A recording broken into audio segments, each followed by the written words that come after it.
There comes a point in every man's life when the cheers fade, the thrill of chasing women feels empty, and success starts to taste like ash.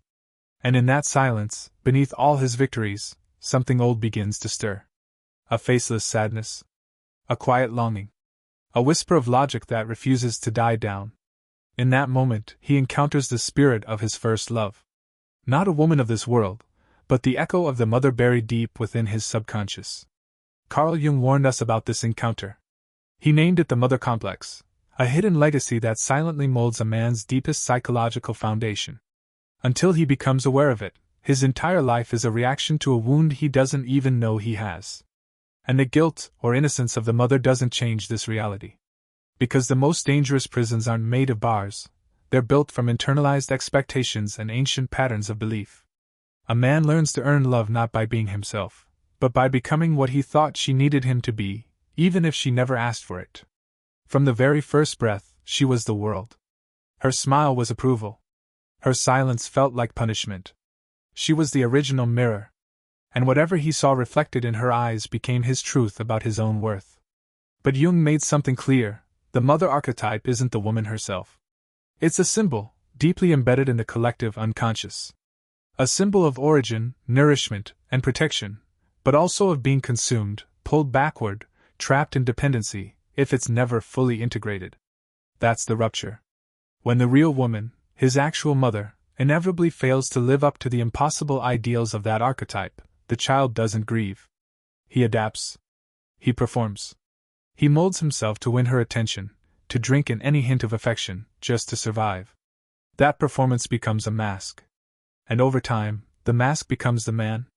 But deep inside, the boy is still there, hurting, acting out, chasing women. Not for love, but for reconciliation.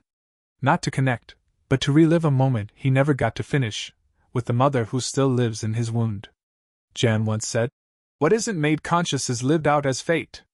And so the cycle continues. He keeps falling for women who mirror that same coldness, that same distance, that same silence. He self-sabotages right before victory. He crumbles under emotional abuse from women.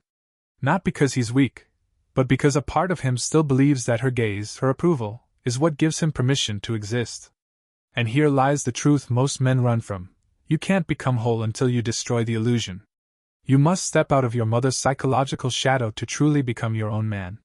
Jung didn't mean to kill her, not in any literal way.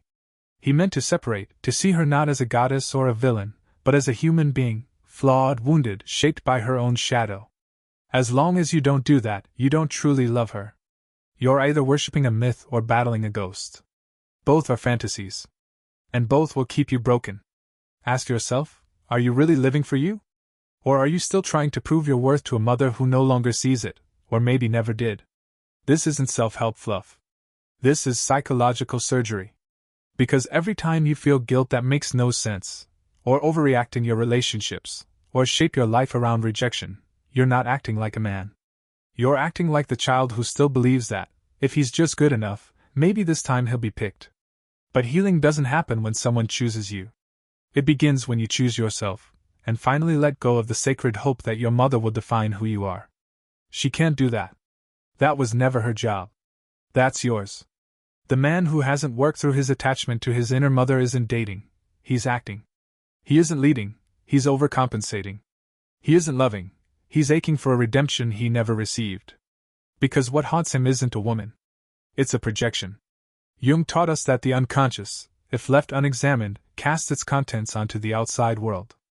And there's nothing more magnetic to an unaware man than the image of the feminine. So he doesn't search for a partner. He looks for a mirror. A surrogate mother who might finally complete a story that never had an ending. And that's where the illusion begins. He calls it chemistry. But it's really just a familiar pattern. He says, "She completes me." But it's actually regression. The boy is still searching for the emotional nourishment he lost long ago. Jung described this as projection. The man's inner femininity, shaped by his first love, his mother, gets cast onto other women. He doesn't really see her. He sees the echo, the mother, the hope, the hunger. And it breaks him. Because no woman can carry the weight of an unconscious child. She's drowning under the weight of expectations he can't even name. That she should fix him, soothe him, forgive him, complete him, all without a word. Because the boy doesn't ask. He just waits. But she can't give him what his mother never could. And when she doesn't, he feels abandoned, not by her, but by the wound she unknowingly touched. The very cycle Jung warned us about. It's the fate of a man ruled by projections. In every relationship, he reenacts a sacrifice, trading his soul for something he never had in the first place. That perfect mother who never really existed. So the question is this: how long will you let your past shape how you see the present? How long will you mistake love for salvation? Because as long as you keep the mother archetype on a pedestal, as saint or as villain, you're blind. You can't truly see her. You can't even see yourself. And until that changes, you'll keep confusing need with intimacy, sex with healing, silence with rejection, dependence with destiny. But here's the truth Jung handed down, truth wrapped in fire. The feminine must be reclaimed, not repeated. And to do that, a man has to journey inward. He must confront the pain buried inside, not for his mother's sake, but for his own soul. This descent into the self is what Jung called individuation. Not perfection, but integration. Not the hunt for flawlessness, but the quiet transformation of unconscious patterns into conscious choices. So what does that mean for you, brother? It means your longing for maternal comfort won't stop until you face the wound. The world won't save you. The world will grind you down until you become your own protector. Until you learn to mother yourself. Until you let go of that ancient loyalty to a pain that never served you in the first place. And make no mistake, this isn't some poetic, feel-good journey. It's brutal. The moment you stop seeking comfort in women, a strange kind of loneliness creeps in. Not because you're alone, but because, for the first time, you're sitting in the silence that used to be filled with distraction. And in that silence, the real man begins to emerge. You think you're stuck because you're lazy. You think you failed because you lack discipline. But what if the truth is darker? What if you're not failing at all? What if you're just being loyal? That was Jung's revelation. The unconscious doesn't follow logic, it follows myths. And one of the deepest myths it clings to is this: if I grow beyond my parents' pain, I've betrayed them. It's an unspoken contract. The boy never signs it, but he lives by it. It sounds like this: if my mother had to suffer, who am I to thrive? If she felt unloved, who am I to feel free? If she carried sorrow her whole life, how dare I live with joy? This isn't rational. It's emotional gravity, pulling you back into the atmosphere of your childhood. Back into the room you grew up in physically, but never really left inside. So what happens? You dim your light just before you shine. You destroy good relationships before they become secure. You chase rejection just to feel something familiar. Not because you want to, but because a quiet part of you still whispers, if I heal, I leave her behind. Jung called this kind of inner loyalty a form of archetypal possession, when an archetype doesn't just influence you, it inhabits you. When your mother's pain becomes the shape of your identity. You carry her sadness like it's sacred. And the idea of letting it go terrifies you. Because if you do, who are you without it? You become her echo. Her shadow. Her second chance. Not on purpose.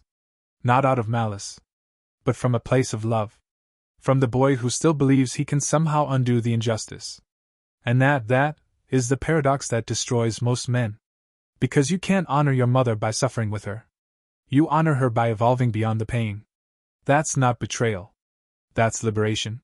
Because a son's purpose is not to orbit forever around his mother's sorrow. He must break free from that gravitational pull. He must walk through the unloved wilderness. He must become the branch that escapes the cycle without tearing out the roots. That is what true maturity looks like. That is the birth of a man. Not as a reaction to pain, but as a conscious act of separation. So when you hold yourself back, when you shrink from power, push away joy, sabotage peace, ask yourself the question that haunts so many men. Who am I betraying by being happy? And when the answer comes, and it will come quietly, you'll know exactly where the wound still lives. But here's the truth you need to carve into your soul. Her pain is not your fate. She gave you life. Yes, she gave you life, but what you do with it, that's your offering back to her. You weren't born to relive her story. You're here to bring it to completion. Not by carrying her sorrow, but by rising above it. So that one day, when you look in your own reflection, you don't see her sadness anymore, you see your own sovereignty. There's a kind of loneliness that men rarely speak about. It's the emptiness that settles in the heart of a man who's abandoned himself. He wakes up. He shows up. He smiles when the world expects it. But beneath the surface, there's a child, curled up in the corners of his psyche, unseen and unheard, still waiting for the warmth that never arrived. Jung said, the unconscious doesn't vanish, it becomes fate. And the deepest fate of the unhealed man is this. He turns into the very presence he always needed, but never gives it to others, only withholds it from himself. He tells himself to toughen up when he really needs kindness. He pushes through exhaustion when what he really needs is rest. He mocks his own pain, masks his sorrow with a smile, and punishes himself for feeling, because he was taught that feelings make him selfish. He becomes his own absent father, his own cold mentor, his own silent judge. And this is the final threshold of the mother complex. Emotional self-denial. It's not just about what she did, it's about how you now treat yourself with the same voice she once used. Her wound lives on inside you, but now, it sounds like your voice. Jung called this the inner mother, an archetype that, when wounded, takes the throne in your psyche. She quietly runs your decisions, your sense of worth, your relationships, even how safe you feel in the world. So what do most men do? They run from it. They get busy. They bury themselves in work, in women, in distractions, in noise. But no matter where they go, one question follows. Why do I still feel so empty, even when I'm doing everything right? And the answer is quiet, but piercing. Because somewhere along the way, you left yourself. You traded your joy, your softness, your instincts, just to chase a kind of love that could never be earned. You stopped checking in on your own soul. Your inherited model of love convinced you that your needs were too much. That your sadness didn't matter. That your vulnerability was shameful. But Jung would have told you something hard, something men with trembling hands still need to hear. The greatest privilege of life is becoming who you truly are. Not who you were expected to be. Not who you needed to become just to feel safe. Not the version of you that learned how to survive. But the man you were before the world told you to adapt. And to return to that man, strength isn't what you need anymore. What you need now is compassion. Not the kind you give others, but the kind you've never given yourself. Not a soft pity, but a brave tenderness. The willingness to face your pain without rushing to heal it, justify it, or run from it. That willingness, that self-reclamation. That's the beginning of real education. That's what it means to become the inner guide you never had. And let's be honest, this path is far from easy. It's raw. It's punishing. Because when you stop giving yourself away, you finally have to feel the weight of your own life. But in that pain lives your redemption. Because the moment you whisper to yourself, I see you. I'm not leaving you again. Something breaks. And something heals. You stop being the echo of your childhood. You stop begging for love from ghosts. You stop chasing approval from spirits that no longer walk this earth. You finally come home. Not to her. To you. And maybe, without realizing it, you've spent your whole life trying not to become your father. But in doing so, you became a prisoner of your mother, not by conscious choice, but by inheritance. That's the real tragedy. Not that she failed, but that you kept her voice alive long after leaving the room. Modern men forget what youth really means. Growth isn't rebellion. It's separation, with love.